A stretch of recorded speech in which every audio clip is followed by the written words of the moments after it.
Assalamualaikum warahmatullahi wabarakatuh. Perkenalkan, saya Amelia Triwidya FR, Mahasiswa Prodi Arsitektur, Institut Teknologi Sumatera.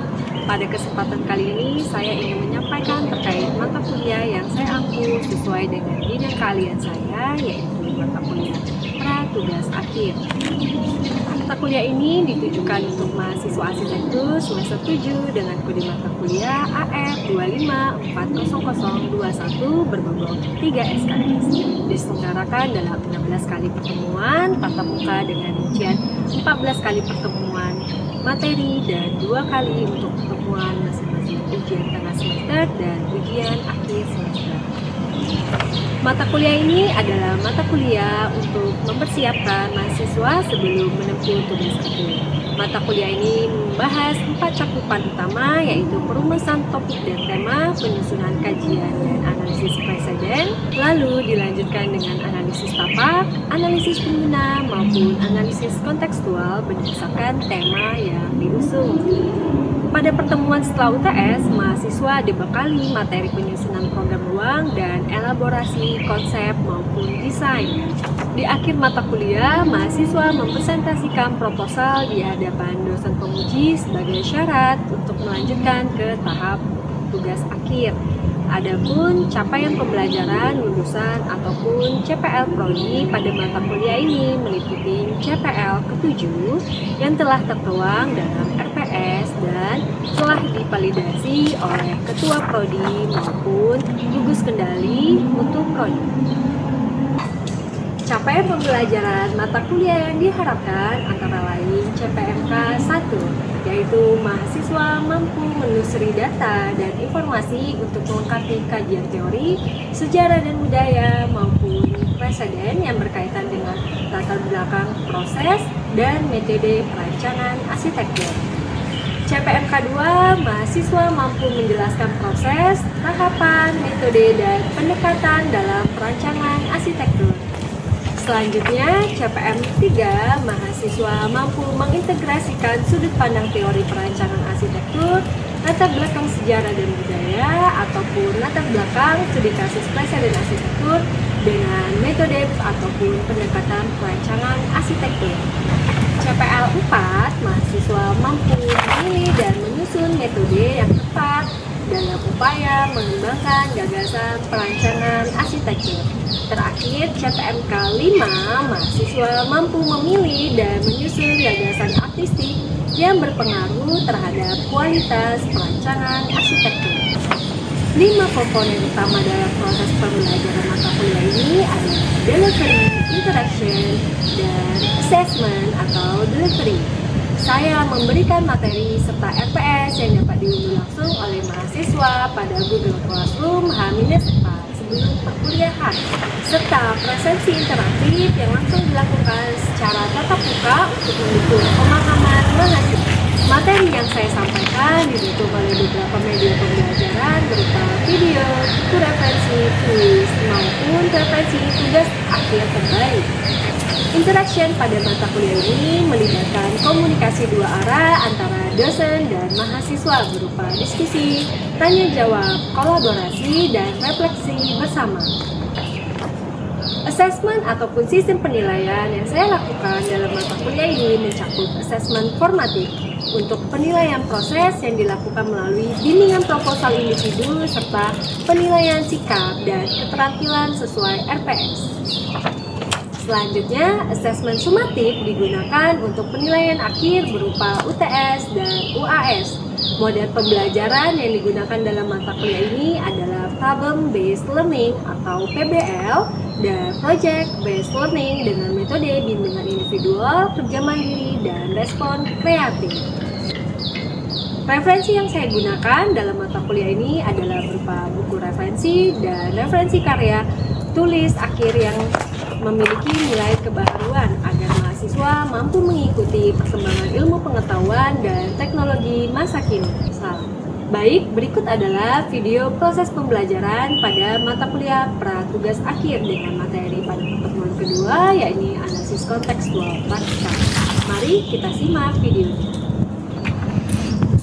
Assalamualaikum warahmatullahi wabarakatuh. Assalamualaikum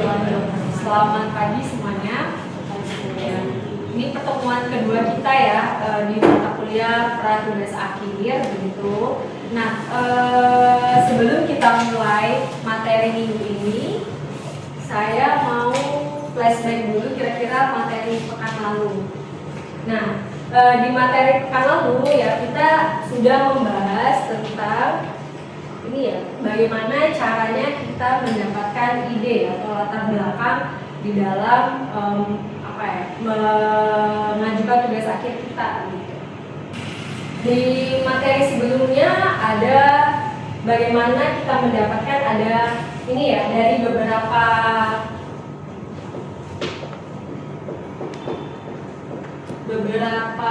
latar belakang,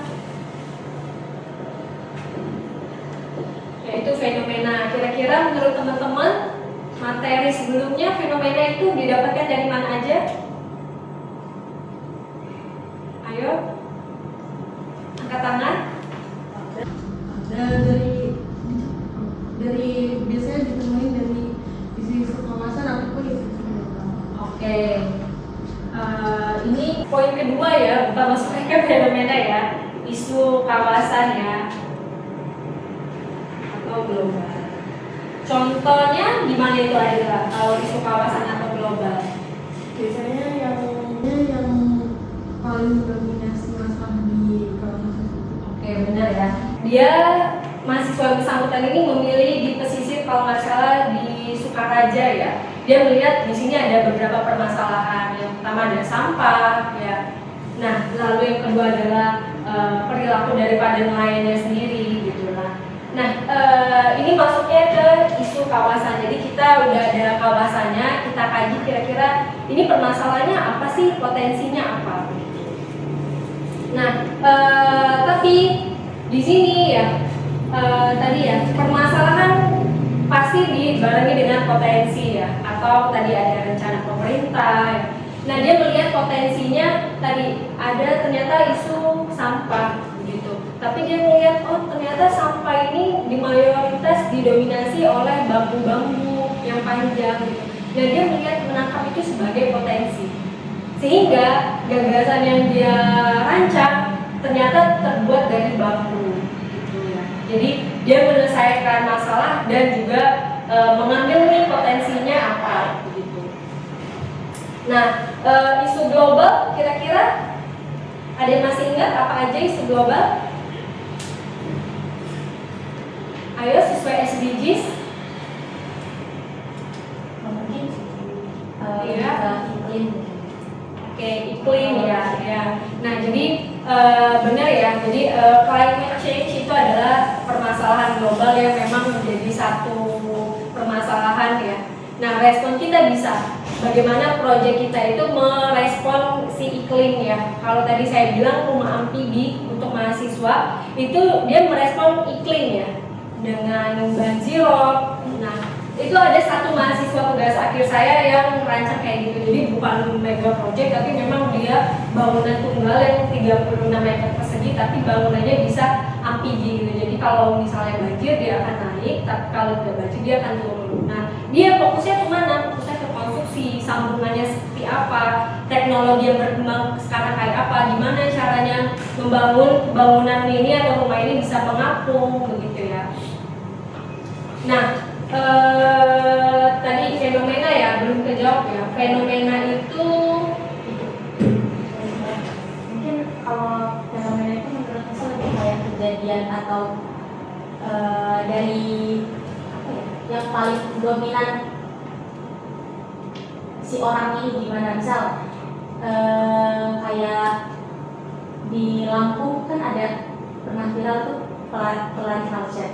Itu kayak bisa dijadiin sebagai salah satu fenomena, terus bisa dimasukin ke salah satu isu nanti apa sih yang ada di kawasan ini. oke, benar ya, fenomena. Makasih bisa. Fenomena itu biasanya terjadi secara alam. Misalnya fenomena alam tadi banjir yang memang secara natural gitu ya. Kalau fenomena yang lain ada yang sosial tadi. Kita lihat contohnya tadi kalau dilihat sekarang tren pelari ya. Gaya hidup sehat, tapi ternyata pelari-pelari tadi ini lari di sore hari atau pagi hari di sepanjang jalan gitu ya. Nah, atau mungkin kita lihat di hari Minggu ya ada pasar tempel dadakan di depan lambang kuning ya. Ada juga yang baru pertama terjadi gitu ya. Jadi ya sebelumnya dia tidak pernah ada, tapi kita melihatnya itu ini unik nih, bahkan baru pertama terjadi gitu. Dan itu bisa dibilang fenomena ya. Oke, kira-kira sampai di sini ada yang mau ditanyakan dulu kira-kira? Oke, jadi kita ke materi pekan ini, kita lihat dulu FPS-nya. Materi pekan ini itu kalau di pekan lalu bagaimana kita mendapatkan analisis ya, melakukan analisis kontekstual yang tadi bagaimana menyusun latar belakang, fenomena, lalu urgensi. Nah, di materi ini lebih pada penguatan ya, karena nanti di materi selanjutnya kita akan membahas topik dan tema begitu. Jadi di materi ini kita lebih pada penguatan, kira-kira latar belakang saya ini sudah cukup kuat belum ya?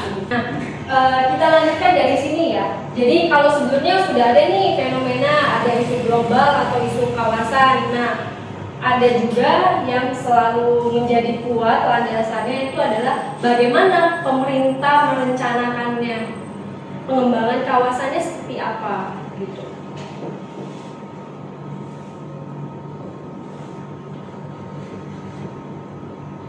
Jadi ada nggak ya di RT RW?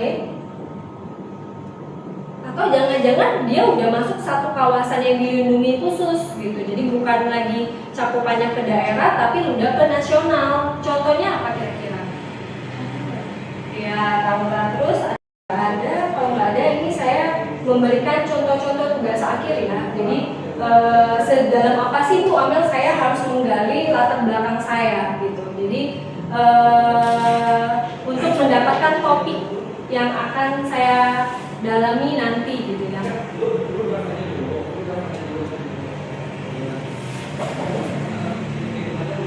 Nah, tahu fenomena pacu jalur? Tahu ya, itu tadi ya fenomena ya, yang lagi tren ya, pacu jalur ya. Jadi yang bersangkutan melihat adanya fenomena pacu jalur ini, tapi ternyata setelah ditelisik, oh ternyata pacu jalur ini bukan hanya sekedar fenomena, tapi bisa meningkatkan perekonomian warga melalui pariwisata. Setelah ditelisik lagi, oh ternyata pacu jalur ini adalah event yang monthly, annually, tapi dia hanya di bulan-bulan tertentu. Nah, saya hapus ya. Pacu jalur hanya ada di bulan-bulan tertentu, dia menjadi tren tapi di bulan-bulan tertentu.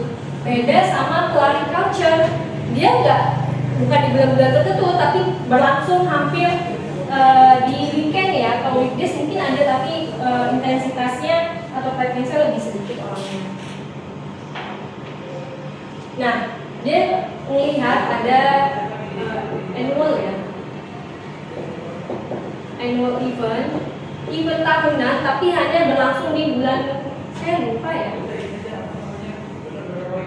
di bulan setahun itu 2 kali kalau nggak salah, pas sekali ya, di Agustus ya, Agustus. Dan ini sudah mendunia karena aura farming ya.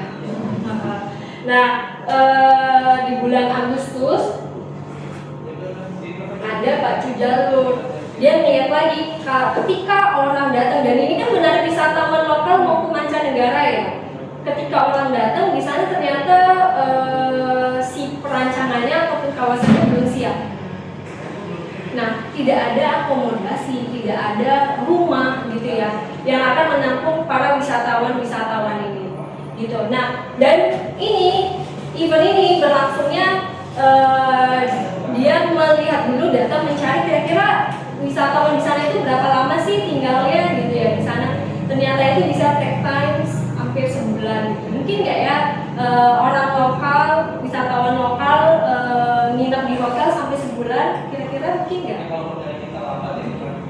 Mungkin kalau kaya ya, tapi kalau untuk backpackeran nggak affordable ya, nggak terjangkau. Jadi dia merancang rumah murah yang affordable ya. Dan ini kan hanya terjadinya di Agustus ya. Kalau nggak di Agustus berarti kan nggak perlu rumah ya, bener ya. Jadi ada kebutuhan yang dinamis.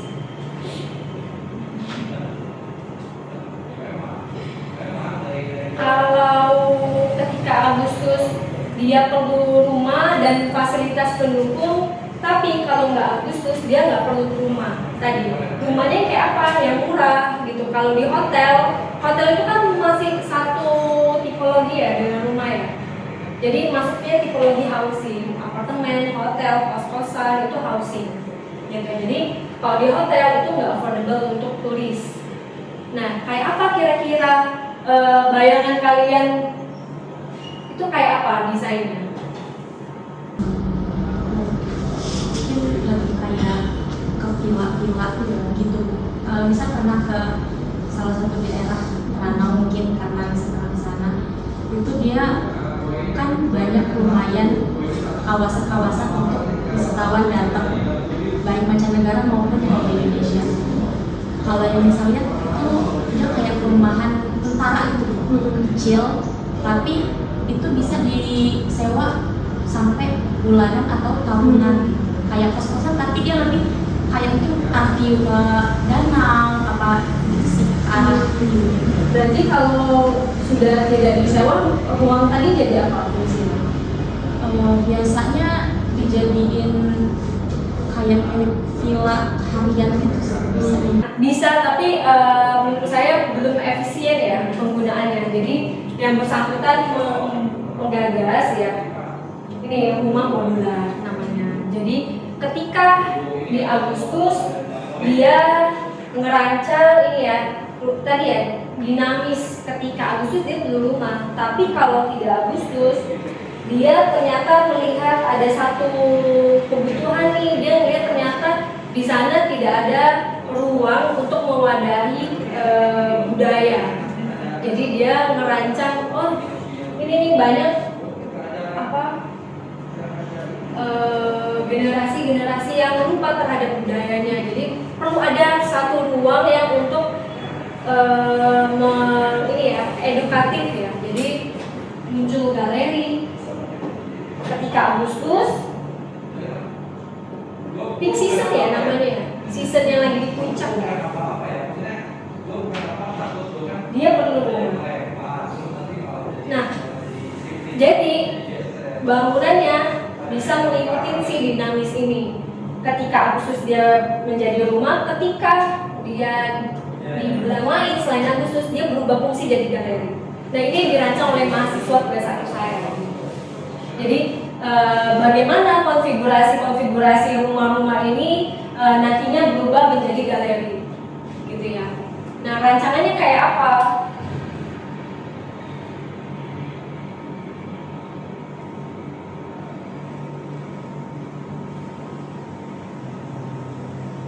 Tadi ya, karena ada satu titipan murah ya, jadi rancangannya nggak menggunakan material yang mudah didapatkan.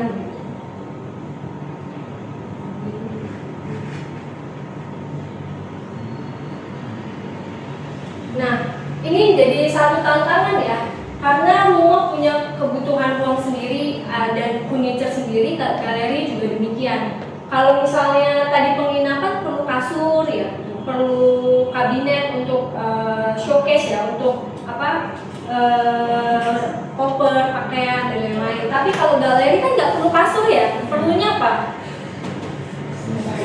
Display ya. Nah itu aja udah jadi satu masalah ya, program ruangnya switch ya. Nah dan kalau rumah bayangannya tidak besar kalau hanya penginapan sementara ya. 18 meter persegi itu udah ini, tapi ke galeri kan nggak mungkin cuma 18 kan, karena dia adalah public ya. Oke, communal space gitu. Jadi dari situ dia ini ya meresponnya bagaimana si furniture tadi juga bisa berubah. Nah, yang awalnya dari kasur menjadi jadi seperti puzzle ya. Nah, ini respon daripada furniture-nya. Belum lagi respon dari ruangnya. Nah, kita lihat ya. Ini resolusinya bisa banget. Jadi dia ngerancang dulu nih satu rumah kebutuhannya berapa, lalu furniture-nya berapa. Kalau misalnya ada rumah yang lain penyusunannya kayak mana, itu namanya konfigurasi ya. Jadi susunan antara rumah ke rumah. Jadi kalau misalnya asumsinya ada berapa ratus wisatawan, kira-kira berapa unit rumah sih yang dibutuhkan? Penyusunannya kayak mana rumah ini? Apakah saling gandeng, banjar, atau saling hadap-hadapan, atau saling punggung-punggungan? Nah itu ternyata dia harus tahu nih, kira-kira kenapa ini sejajar ya. Nah kalau galeri, apakah mungkin demikian layoutnya? Gitu. Padahal kita menggunakan struktur yang sama. Kebayang sampai sini teman-teman? Kebayang ya. Nah jadi mahasiswanya menciptakan beberapa konfigurasi. Kalau misalnya turisnya di bulan Agustus ada berapa rumah yang saling berhadapan, tapi kalau galeri dia akan berubah layoutingnya. Apakah menjadi U, apakah layoutingnya menjadi L yang terdiri dari susunan beberapa rumah. Nah makanya di sini dia membuatnya joinnya juga bisa dilepas nih. Ini tadi modularity ya. Oke. Gini ya. Jadi ini bisa dilepas. Nah kalau ini kalau misalnya dia mau menggandeng rumah yang lain, tinggal disambung nih. Kalau dia mau ekspansi menjadi galeri ya, tinggal disambung. Tapi kalau galeri kan nggak mungkin ada sekat-sekat ya. Kadang kan pabrik ya. Ini juga bisa di exclude ya, bisa ditarik. Jadi semuanya respon dia terhadap tadi ruang yang dinamis dengan membuat modularity, dan sambungannya juga ini ya bisa di-adjust gitu sesuai dengan kebutuhan. Nah, muncul ya. Jadi kayak gini nih contohnya ya konfigurasi.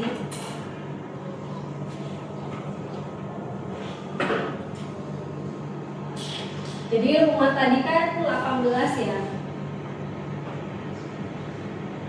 Kan nggak mungkin ya kalau rumahnya satu akan banyak lahan yang terbuang. Jadi dia membuat beberapa rumah digandeng. Ini atapnya konstruksinya ini kirinya ke sana. Nah, digandeng berapa gitu ya? Nah kalau galeri ini cuman 6 meter, ini 3, dia modulnya 3 dan 6 kan nggak mungkin ruangnya sempit kan, jadi harus ekspansi kan. Bagaimana si unit, ini kita bilangnya unit paling kecil ya, si unit ini digabung dan ada kolom-kolom yang harus diekstrudkan. Unit paling kecil kalau digabung sambungannya kayak apa? Nah, ini kalau menjadi galeri kayak apa ruangnya? Ini ingat ya, dindingnya digunakan dinding yang sama, atapnya sama, cuman pengaturan ruangnya berbeda. Nah, kayak gini. Kira-kira kebayang sampai di sini? Nah, ini tadi kita bilang ini adalah topik ya.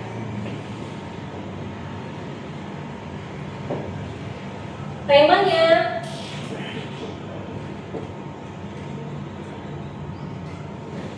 modularity ya, atau arsitektur modular, ini tema.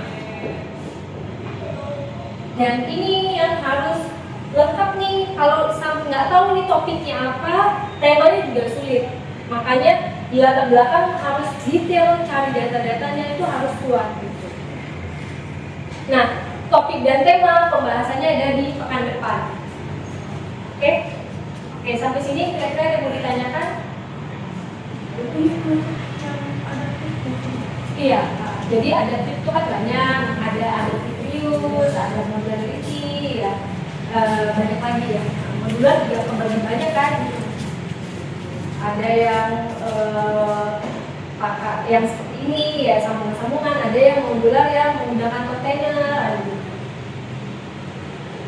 Oke, jadi topik yang sama bisa jadi temanya berbeda. Tadi paling sulit itu ngedapetin topik dan tema gitu ya. Jadi Kalau kalian belum tahu nih arah rancangannya kayak apa, berarti ada sesuatu yang temanya mungkin belum kebentuk ya. Oke, ada lagi kira-kira yang lain? Ini ketika membimbing mahasiswa ini saya puas sih karena bisa ngikutin arahan ya, dan sudah siap gitu data-datanya. Jadi sebelum dapat ke sini nih, sebelum dapat dari rumah ke galeri, dia buat annual monthly event ya. Jadi di Januari orang itu kegiatannya apa, Februari kira-kira orang ngapain sih, tulis ngapain, sampai dia dapat nanti di galeri tadi misalnya Januari ternyata ada tarian apa gitu ya. Jadi galerinya isinya tarian tadi sesuai si monthly event tadi yang dia udah dapatkan gitu. Itu namanya konseptual ya teman-teman. Oke, kira-kira ada perbedaan ini? Tapi dari aku dari bentuk bangunan yang sebenarnya kan terhitung sederhana ya, ya kan. Terus yang kita tahu kalau misalnya kita ingin galeri kan termasuk pemajangan karya, itu kan butuh ya kayak menjadi hal yang sangat dipertimbangkan bagi teman-teman juga untuk milih ini tentang galeri ini, tentang ambience-nya. Itu yang mana? Nah, kemarin juga gitu ya. Ini gimana nih kalau kasur ketika ini jadi rumah atau penginapan sementara kan ada kasur ya. Ini kasurnya mau dibuang kemana nih? Ya, nggak mungkin kan dibuang. Jadi ya tadi kasurnya tadi bisa jadi showcase ataupun display ketika pameran. Lalu juga ada hal-hal lagi yang hal-hal lain yang memang dia rancang gitu. Tadi di sini ada ya bagaimana ruangnya sama ya. Makanya dia ada satu gudang untuk tadi nyimpen yang tadi gitu ya, yang tidak bisa di-adjust gitu ya. Nah, ini juga bukan hanya bangunan, bukan hanya struktur yang bisa di-adjust, tapi site-nya juga di-adjust. Tadi karena apa? Karena kebutuhannya berbeda kan setiap bulan, makanya site plan dia ada banyak tipe. Oke. Bahan materinya sudah saya kasih, begitu ya, nanti dipelajari. Lalu kira-kira kalau ada yang mau ditanyakan bisa di ini ya, di WA group atau di Google Classroom. Materi pekan depan kita ke topik ya, untuk selanjutnya ke tema. Oke, sekian dari saya. Assalamualaikum warahmatullahi wabarakatuh. Sekian video rekaman proses pembelajaran untuk mata kuliah Prateak pada Prodi Arsitektur Institut Teknologi Sumatera. Video ini digunakan sebagai salah satu syarat penyusunan dokumen pernyataan diri dosen dalam unjuk kerja Tridharma Perguruan Tinggi atau PDD UKPT.